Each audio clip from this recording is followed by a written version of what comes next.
Hi again, everybody. I'm sure you're like thrilled with seeing me multiple times, but we're going to keep doing this until everybody understands exactly what we do and why we do what we do. So, some years ago, we decided that we were going to put a matrix together of all of the various applications for Allisons. Well, at that point in time, we did a 95 to like a 2004 7.3 truck. We did, that was Power Stroke. We did the 89 all the way to like the 2016, 17 Dodges. Just in those trucks, we determined after putting our matrix together that there were over 2,700 variations in those vehicles. What'd you say? Yes, 2,700 variations. If you ask anybody else how many variations there are in that truck, they'll tell you, well, there's a 12 valve and there's a 24 valve and there's 5.9 valve, you know, et cetera, et cetera. But believe it or not, in those vehicles alone, there's 2,700 different varieties. Then we also added the 6.9 and the 7.3 IDI, so there's more variety. We also did a transfer case adapter for the NP205 Ford. That's another one. Then we found out that the flex plate on a 2019 and up Dodge is different than the 89 to the 2018. They went from an 8-bolt pattern to a 10-bolt pattern. So we keep evolving and we keep learning, and every time we do, in as short a time frame as is possible, we bring a new product out to market. We also have to realize the differences that Allison does, or in this case GM does, to their 1000s. So as you know, or you may not, from 2000 to 2010, the Allison 1000 had a round four-wheel drive tail housing. In 2011, GM went to a Magnum transfer case. The style of the tail housing changed. It's more like a kidney shape. Once again, we had to modify products to serve all of those different aspects. So let me give you a little tour of some of the various things that we do.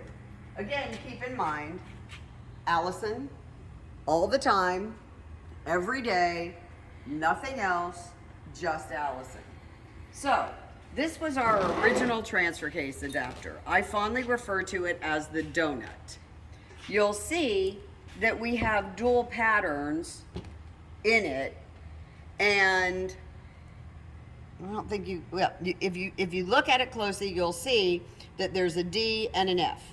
So we use the same transfer case adapter, whether it's Dodge or Ford, but you simply rotate it for the appropriate bolt pattern. So this was our transfer case adapter. If you had an NP205 on a Dodge, you used an NP205 style, either 23 or 29 spline female to female input. If you had anything beyond that, you go into our coupler, could be a 23 spline, could be a 29 spline, and the tone ring. Then, lo and behold, 2011, GM changes the transfer case. So we then go to a two-piece adapter. So our donut, as I fondly refer to it, becomes slightly smaller. Again, it's got dual patterns on it for both your Ford and your Dodge. And we have a secondary piece that takes up that kidney shape. So now we had to come out with new couplers, because 2000 to 2010, you have a 29 spline output on the Allison. 2011 and up, you have a 33 spline output. So we now make couplers in 29 Dodge to 33 spline, 34 Ford to 33 spline, so that you have that ability to utilize either a 2000 to a 2010 style or a 2011 and later style. Because we do so many Fords, and we started doing the 6.9 and the 7.3 IDI, we had to modify, and we came out with our version of the NP205 Ford transfer case adapter. Slightly different, so that you can utilize your NP205 Ford, which takes, believe it or not, this style coupler. So that kind of covers our transfer case adapters.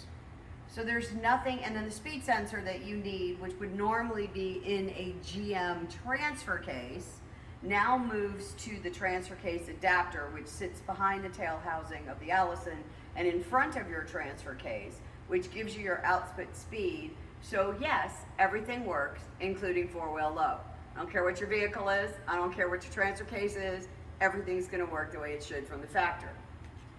So we have our universal Cummins adapter and flex plate. Then we have our 7.3 Power Stroke. Of course, we love Ford because you can't balance a motor, so you have a flex plate, a spacer, and a counterbalancer all in one extremely heavy piece that I'm not picking up. The adapter and the starter spacer. Then we go to our 6064. I know you're gonna say, why would you do a 6064? Well, I'll show you in a later video that I have fire trucks, the first one just arrived, from Miami-Dade Fire Department, that we are converting to automatic Allison transmissions because they have manuals in them and their personnel either can't or won't drive them. So they are all 6064 trucks. So 6064. And it isn't out here, but again, we also do the 6.9 and the 7.3 IDI, which looks very similar to this. There's just a few more pieces involved. But again, we go back to it's all we do is Allison. So we're gonna give you the best of all worlds in every vehicle that we possibly can.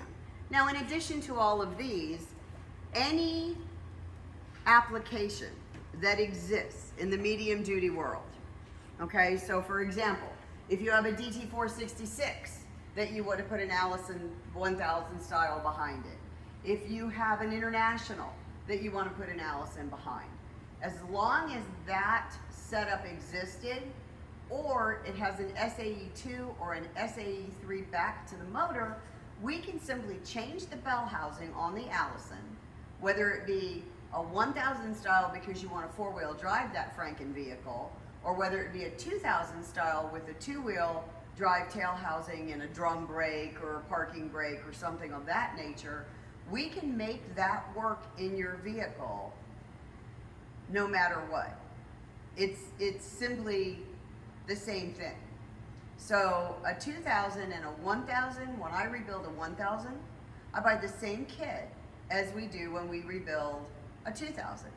Differences are 1000s will all be close ratio, they will all have park. So the final gear is going to be 0.6. 2000s may have park, they may not have park. They may be close ratio, they may be wide ratio. They may be 0.71 in fifth gear, 0.61 in sixth gear, or they might be 0.74 and 0.64, depending upon if it's a wide ratio.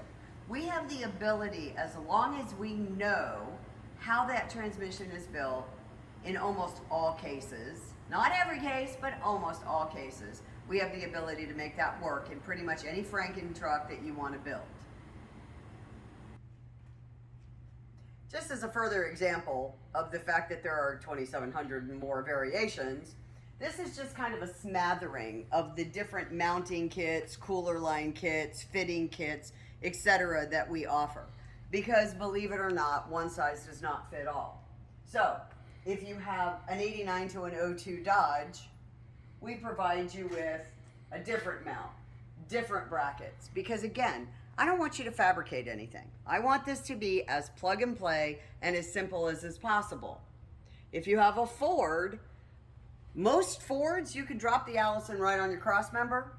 You may have one hole that actually works and then you just drill another, or you may have to actually weld a small plate on. Every Ford is different. Again, that goes back to those 2,700 or more variations. So we don't provide you with a transmission mount, cross member wise, for a Ford kit, because you don't need it. Spend your money on something else. Again, so we have 1, 2, 3, 4 different varieties, 5 different varieties of mounting bracketry and kits. Oh, I missed one. We have 6, sorry about that. Just so again, the whole idea is that we want to make this as easy as possible. We want you to be able to do this yourself if you're comfortable taking your transmission out, putting it back in, and you don't want to take it to a shop. It is that simple to do. Hose kits. The hose kits are going to change depending upon what year truck you have. Is it a Ford? Is it an early Dodge? Is it a later Dodge? Is it a manual truck that does not have a transmission oil cooler in it, and so you're adding one? What are you adding? Are you adding a 6-liter Ford cooler? That takes one kit. Are you adding a Hayden 1260 HD, which is a great cooler if you don't have one in a lot of applications. It's very cost effective, works great, takes a totally different kit. You need different fittings for a Ford. You need different fittings if it's a Hayden. And if you have a newer Dodge, you don't need half of this stuff. So I'm just going to sell you the fittings you need to use what you already have in your truck, because again, I'm going to give you what you need for your application for the best value I can possibly give it to you. And if there are things that I don't need to sell you because you just don't need them, we're not going to sell them to you. We want your kit to be as simple as possible, taking into account over 2,700 variations. I don't need you to know what those variations are. I just need you to know that we know what those variations are. So again, what sets us aside when it comes to Allisons? We have mastered the Allison conversion, because again, it's all we do. We are not a jack of all trades. We are simply a master of one. Please comment below if you have any questions. If there's anything I haven't covered in any of the videos that we've done, by all means ask me questions. If you want to listen to me talk for a really, really long time, you can go out to Mr. Truck and you look at the SEMA 2019 video we did. It's 40-something minutes long, and it literally goes through every single thing we do, how we did it, how it works. Thank you for your time. We appreciate it. Put a Cummins in an Allison, or a Ford in an Allison, or in anything in an Allison in your vehicle, and you'll have it for the rest of your life, and you'll pass it on to your kids.